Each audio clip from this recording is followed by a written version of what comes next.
大家好，歡迎返嚟女偵探莎拉嘅頻道。你公司有冇試過有員工報稱工傷，話自己傷得好嚴重，行唔到，做唔到嘢，但轉頭你又喺佢社交媒體見到佢同朋友去行山、打波、搬嘢，一啲難度都冇。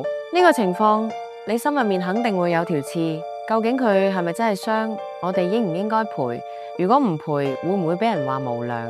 如果賠，又會唔會助長咗啲唔老實嘅人？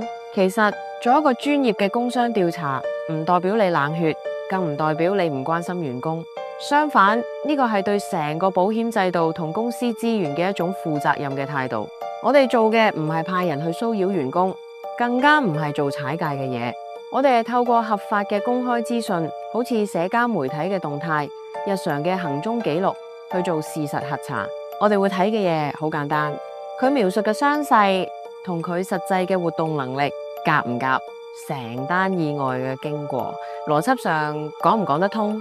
除咗工傷本身，會唔會有其他動機令佢提出呢個申索？成個調查過程，我哋只求一個答案：真相。無論最後結果係還員工一個清白，定係發現入面有問題，呢份報告都可以俾到你一個客觀嘅依據。你可以憑住呢個基礎決定下一步點行，係繼續支援員工，定係採取適當嘅行動。如果你公司正面對類似嘅頭痛情況，想了解清楚件事嘅來龍去脈，歡迎私信我哋傾下。所有對話絕對保密。